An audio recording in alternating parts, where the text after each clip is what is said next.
A little blast from the past today, going along the coast roadway, the quicker route. I am going to be tired today. There's a nice view though, a nice little warming sight to greet the morning on the way into work. Fortunately the destination is work, which kind of puts a damper on things. There's historic Southport Pier, look. It's pretty old, so I'm guessing historic. That's what that means, doesn't it? That it's old. I think it's also made of wood. And it's super long because the sea is like just mega far away. Apparently that annoys a lot of people because they come to the beach and then they realise that Southport Beach is just massive. Like when the tide's out, you can walk a long ass way to get to the sea. Also, it's constantly getting shut as well. The pier. I don't know what those buildings are at the end there. It's probably I think I saw online that it was a shrine to the Honda VFR, but because you get like a load of trucks occasionally trying to use this as a cut through. Well, not really a cut through. It's just like it's a faster way to get about. But the that bridge tends to catch a lot of people, a lot of truck drivers out, and it's almost at least once a year. Yeah, see all the low bridge signs. Someone hits the bridge, and it needs to be repaired, which takes an ungodly amount of time.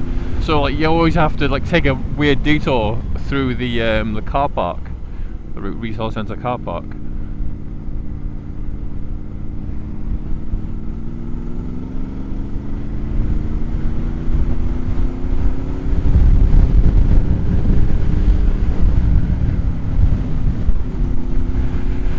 Oh, and I remember going to there as a young'un as well, to the fairground.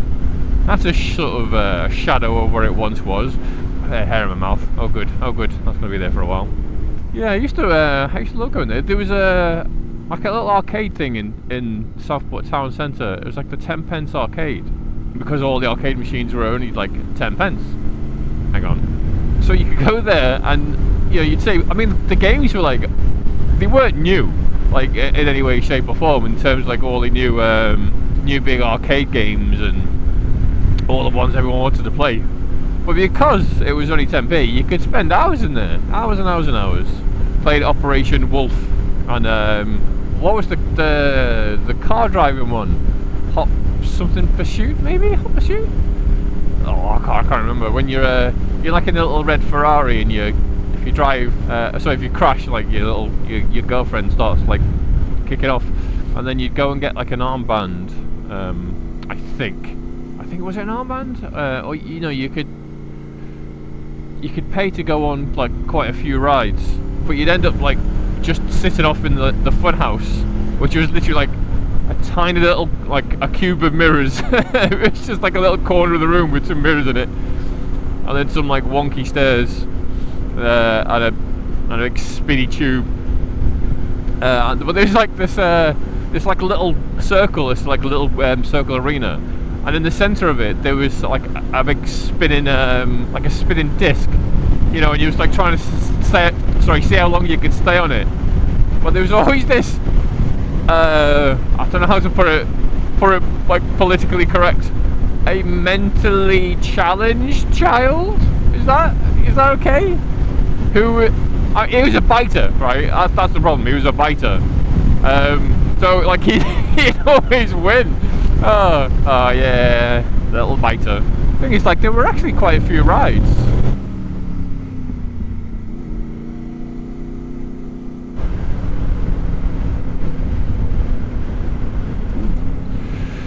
Oh, my ears are ringing. Forgot to put my earplugs in. Oh, my ears hurt from all that doing the speed limit.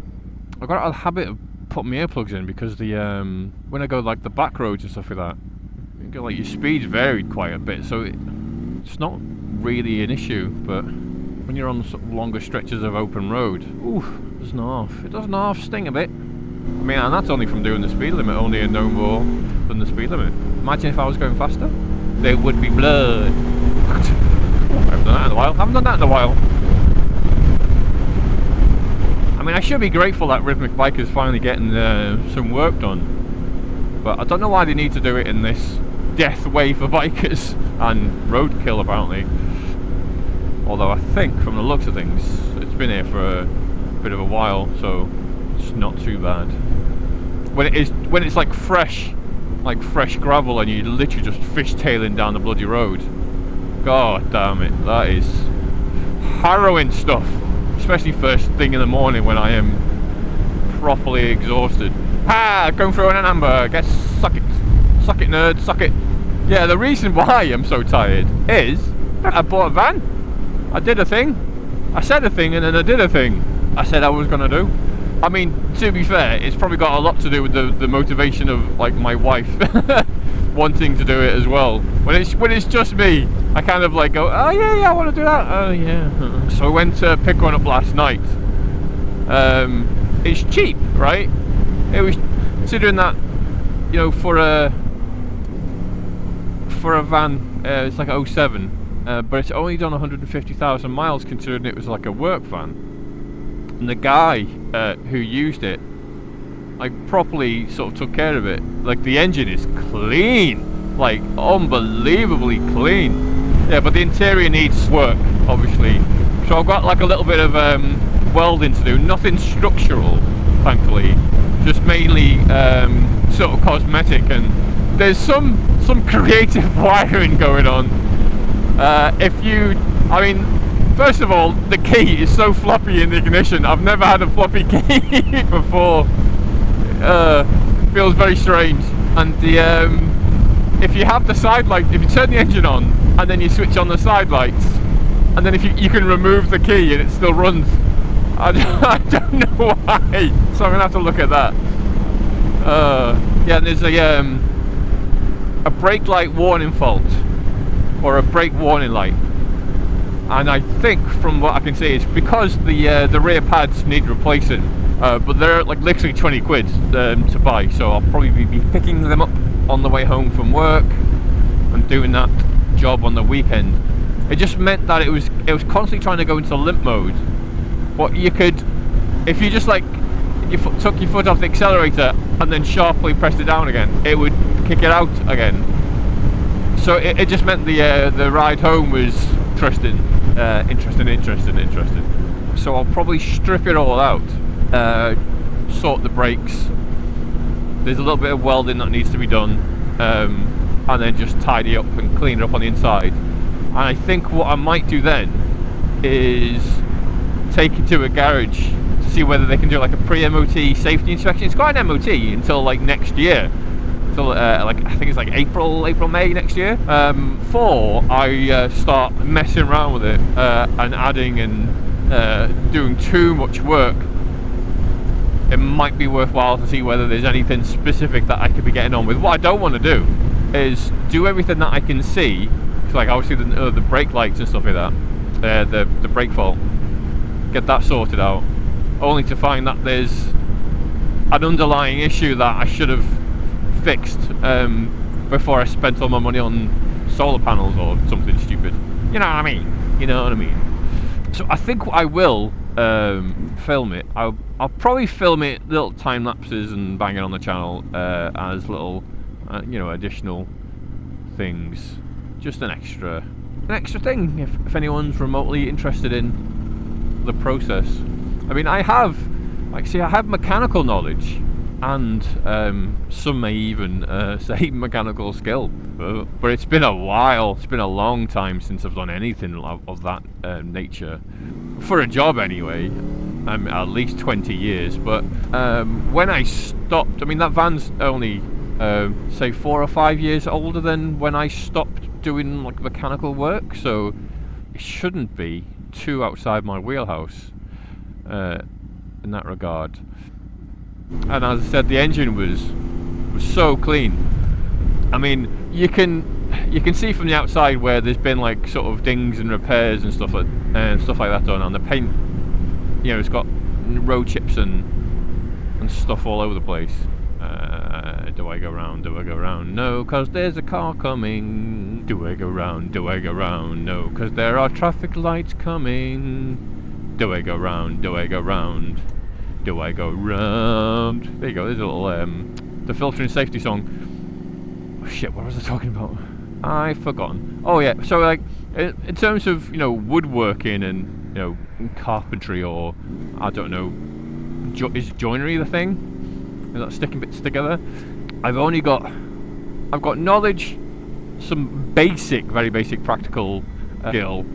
So, I don't know, it might be a little bit of a thing of like, if I can do it, you can do it thing. God, now my hands are hot. Hot grips. Hot grips. Why do we call them heated grips when they're Oxford hot grips? Oh, this is gonna be the death of me. It's just because I can't see around the damn bus. Why anyone would think a bus is better than a truck is beyond me. And as we've seen, all bus drivers hate VFRs. Boop. Boop, boop, boop, boop, boop, boop.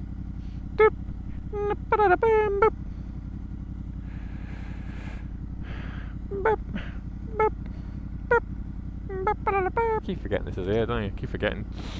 I mean, my first goal is to sort that bloody light out, the warning light. Once that's off, I mean, like outside of the light coming on and the limp mode activating, like it was quite peppy.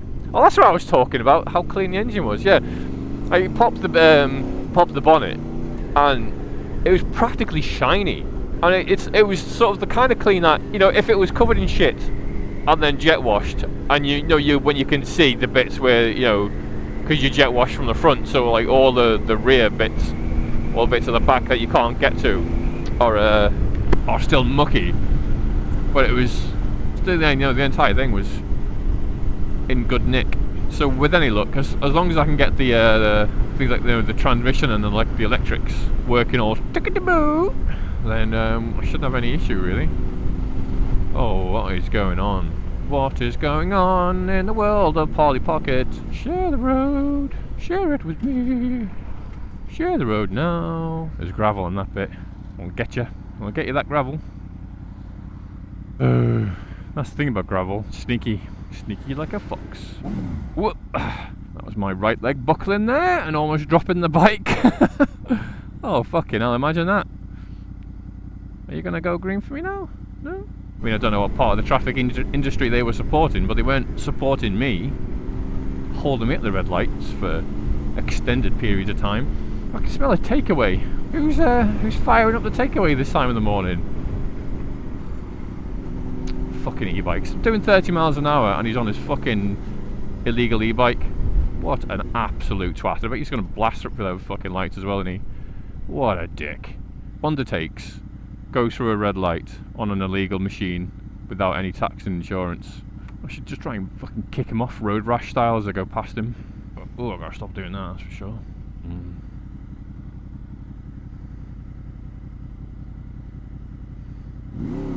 Has he already fucked off? Has e-bike wanker already fucked off? Bet he has, hasn't he? That was gonna get him. You're looking at me like I didn't believe the lights had turned red. Oh, I need to stop doing that. I was supposed to be conserving fuel. Never bloody learn, do I? Never learn. And I'm still doing it. Still doing it.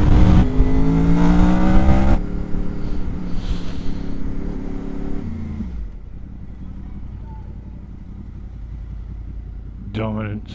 God, I love bikes.